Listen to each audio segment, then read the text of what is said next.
Hello and welcome to I-24 News World Cup show. Following all the events from Brazil, where now all the quarterfinals are set. 2 games will be played on Friday, 2 more on Saturday. With me here in the studio are football analysts Motele Spiegler and Yoav Borovic. Hello, gentlemen. Hello, good day. Argentina and Belgium both needed 120 minutes to secure their spot among the final 8. That story and many more coming up. Let's get going. It was the final night in the round of 16 and Argentina once again played in slow motion. The Albiceleste were unable to find the net in 90 minutes and, just as it seemed, the game was destined for penalties. Angel Di Maria came up with a winner 2 minutes before the end of extra time. Leo Messi provided the pass and Argentina are through. They will face Belgium, who put on a good show against the United States.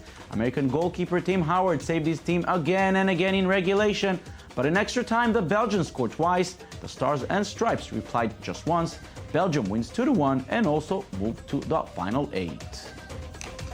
Motele, judging by what we've seen so far last night, are Argentina favorites against Belgium? To be honest, for me, they are always favorites, you know. Twice winning the World Cup, playing against Belgium, which has a very strong unit, a very good team, a very good coach. Yes, they are, even though you say they play in slow motion, for me, they will get better. And I can see them going all the way because when Messi is there, I mean, it's something special. And only the special can win a title. I think it's going to be a very interesting match. A clash of styles, the slow Argentinian game against the fast-paced, athletic Belgian game. Belgium has progressed from the first stage. Exactly. We've been talking about Belgium for the last year or two, you know, the golden generation. Initially in the World Cup, it didn't look so great, but they really, from game to game, they're improving. Yesterday, a very good showing against the US, and if Tim Howard didn't have the game of his life, they could have scored 4 or 5 goals at least. Argentina, on the other side, do not impress at any game. But Messi really came to this tournament. Yesterday, he also assisted Di Maria, who had a great season, but so far didn't play great in the World Cup.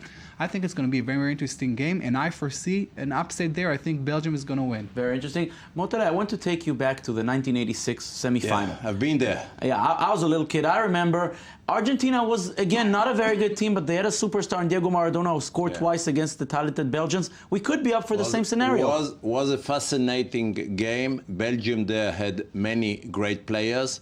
Belgium today is very good as a team. They have wonderful substitute players. Almost every goal comes from the 17-minute scored by a sub player. They always manage to change the game. Yesterday they brought they brought the big boy from the Lukaku. bench. And he made the 2 goals. So Belgium is a very strong opponent, but I can see Messi very concentrate, and everyone around him will put him very close to the cup. We see in this World Cup defenses playing well against Leo Messi because most of the game he's not that great, but what he needs is one play. That's it. Talking one about or two defense, plays. you are talking about defense. It happened. We counted yesterday 10 at least saves from Howard. And then one play, that's enough. One play. So if you ask who is winning the World Cup, defense or offense, 10 saves and 1 opportunity. So far it's offense, and we're lucky for that. So we'll see. Lucky for that, but I think Belgium has more firepower than Argentina. And we'll see Counting obviously. Messi and Di Maria. That's why it will be a great game. And we'll see obviously Courtois against Messi on Saturday night. The big drama and the 120 minutes played in each game created, of course, many comments in social media.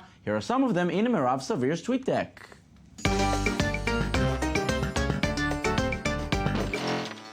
It seems 90 minutes of football just isn't enough. Last night, both games went into extra time. We'd have had 5 extra time games in the round of 16. There were 5 in the entire South Africa World Cup. But the first match tonight was slightly disappointing throughout most of the game. As Matthew Savides points out, there was more excitement in the last 4 minutes than the entire 190 minutes before that. You can easily say that Di Maria didn't have one of his best matches, but he did have his moment. Sports Desk tweets a terrible match for Angel Di Maria changed just like that. Football. I guess we'll just have to get used to it as fans. But Di Maria wasn't ready to take all the credit for himself, taking the modest road, saying after the game that goal was Messi's, not mine. Only he can create something like that. He is the best. And if Messi is what we're measuring talent against, the USA should be happy. SportsCenter tweeting, USA's future is bright. Julian Green, only 19 years old, is the youngest to score at World Cup since Leo Messi in 2006. But even though he was the only goal scorer for the night for the USA, in that second game, it was Tim Howard who grabbed all the headlines and most of the tweets.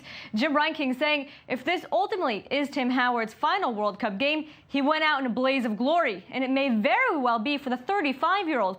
Even Vice President Joe Biden commenting, proud that our guys, just like our country, never gave up. Tim Howard, most valuable player in the World Cup. And his argument may be valid. Howard's 16 saves last night are the most ever by a goalkeeper in recorded World Cup history. Move over presidents, he's coming from Mount Rushmore. Because even though the USA were knocked out, Tim Howard, you're still a hero, not only for the 16 saves, but for helping spread football in the USA. The Argentina-Belgium is just one of 4 quarterfinals coming up. The following report takes a look at the remaining teams. Belgian fans celebrating. The Red Devils become the last side to make it through to the World Cup quarterfinals after a thrilling extra-time win over the USA in Salvador. Their next challenge, Argentina. Lionel Messi's side also needing extra time to get past Switzerland. The winner of that match could well face the Netherlands in the semi-finals. The Dutch beat Mexico 2-1, but flirted with controversy, with many claiming Arjen Robben dived to clinch an injury time penalty, which was then converted by Klaus-Jan Huntelaar with what was almost the final kick of the game. We had 2 penalty situations, 2 clear penalties, one was given, and that's it. And I think we shouldn't talk about it anymore, and now I think everything is clear.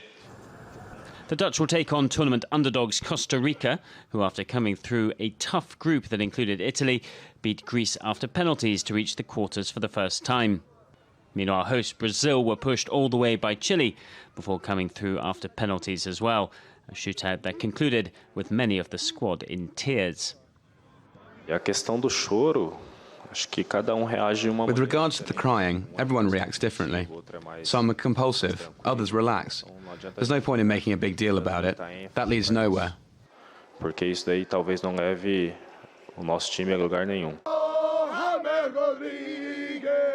Next up for Brazil, our fellow South Americans, Colombia, a side inspired by football's rising star James Rodriguez. Monaco forward scoring twice against Uruguay to lead the race for the Golden Boot with 5 goals so far. Whoever comes through that will play France or Germany. Germany edged past Algeria 2-1, while France beat Nigeria 2-0 to banish the ghosts of the South African fiasco 4 years ago when Les Bleus went on strike and were eliminated in the group stage. In any case, we haven't failed at our World Cup, that's for sure. Now we're here, I'm very proud that this French team are at this stage. The players really deserve it. There's an even split of 4 European teams and 4 from the Americas left in the last 8.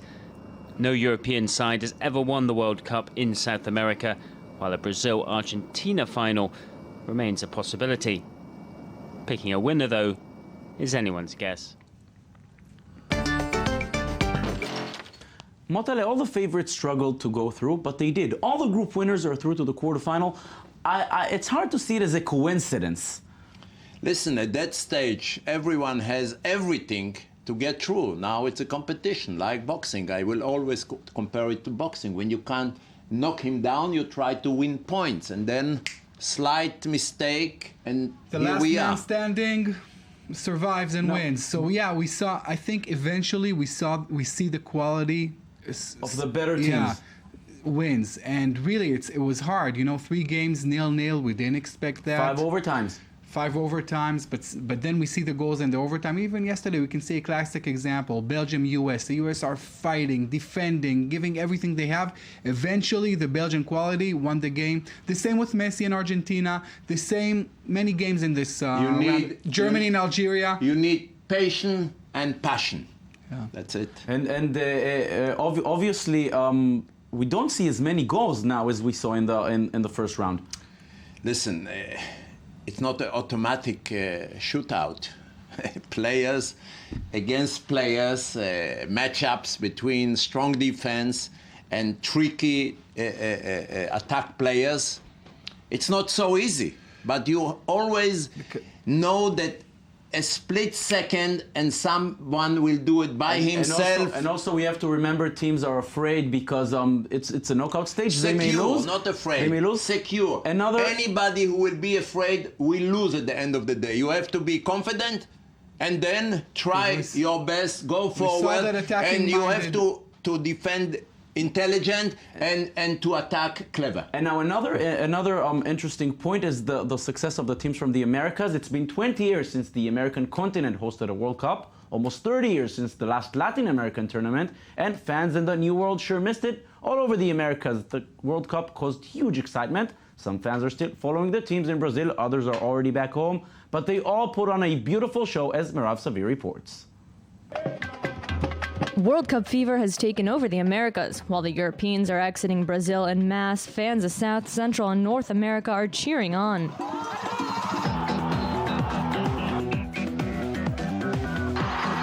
We all know Brazil and Argentina's fans are loud and proud, but this year it seems it's time for other nations' fans to take the front seat and are showing the world we love football just as much, maybe even more. Chile and Mexico fans may have already watched their teams go home, but even as the squads were headed to the departure gates, the fans remained in the streets. Chile traveled well to their South American neighbor, tens of thousands pouring into Brazil to watch their national team, with a countless amount cheering them on back home. And Mexico impressed as well. They even won themselves some extra fans along the way after incredible performances from goalkeeper Ochoa. And even though they were knocked out by the Dutch, Mexico was loud. We are behind the team. We are proud. They played very well. We are very proud of them. Colombia is continuing to win their way through the tournament even without Falcao, and fans don't even seem to notice his absence. Thousands of football lovers watched the most recent game on a big screen in Bogota, all caught up in World Cup euphoria. And we can't forget tiny Costa Rica, whose Cinderella story is continuing. The images of Tico's fans celebrating are astounding, people flooding the streets in red, white, and blue, and after their latest victory against Greece in penalties, fans are looking way ahead. Excellent. I'm getting ready to see what we'll do on July 13th. And even in the United States, a nation known for its love of its own kind of football, this World Cup is leaving its mark. From New York City to Chicago to the shores of LA, this kind of football reigns supreme at the moment, even though the national team was knocked out by Belgium. Go USA! And there's even this guy who got the most incredible Tim Howard buzz cut in honor of the national team goalie. Regardless of where the fans are coming from, you can be sure their faces are painted in some way, their flag is proudly showing, and they're ready to go hours before the games even begin. Yoav, I understand the need of FIFA to find new markets in Japan, in South Korea, in South Africa, but this is the home of football. Look at what it does to fans. Yeah, I think this is where football is being perceived and being played, and the fans are the most passionate. And you know, also in South America and Central America, the football still belongs to the street. Most of the players don't grow up in academies, they grow up in the street. They play every day 4, 5, 6, 7 hours of football. You don't see that in Europe as much as you used to in the past. And this is why you see more technical ability, you see more fighting spirit, and you see more passion in the Americas. Europe has the money, the big names, the history, you know, the infrastructures. But the Americas, they have the real football. And I'm really happy to see the great success the South American, the Central American, and even the North American team exhibit in this World Cup. And Motele, maybe it's no mistake that we see Chilean fans, Colombian fans, Costa Rican fans stepping up. Brazil and Argentina, they feel just the fact that we're here means that we'll go through. The other countries, they know they have to fight, and they do, and they succeed. You mentioned Chile, Uruguay. When I say Sanchez, Suarez, Ochoa from Mexico, and then at the end, Colombia, James, and then at the end, Neymar and Messi. The people, the kids, they are growing up. They all want to be like those names, what we mentioned. And those then are the street wizards. History, the street, the love to the game. the world of football. So will this go through now? We see Colombia there, we see Costa Rica there. If German, Holland, and French people are watching us, maybe it will make them a little bit. Unfortunately, yeah, Brazil, Colombia, unfortunately, one has to go away. You know, Costa Rica plays against Holland. I think Holland are clear favorites there. It should be a miracle. Then we have France, Germany. We have Argentina, Belgium. So we'll see some America, but we'll see now. I wouldn't be surprised if we see more Europeans advance just because of the draw. The final will be South America against Europe. That is recorded. We will check you out after the semifinals. That will be a true Clásico. Very interesting to see. Yoav Borovic, Motele Spiegler, as always, a great pleasure to have you with us. Chin chin. And that's it for us today. We will be here again tomorrow, same time, same place. Thank you for watching and have a beautiful day.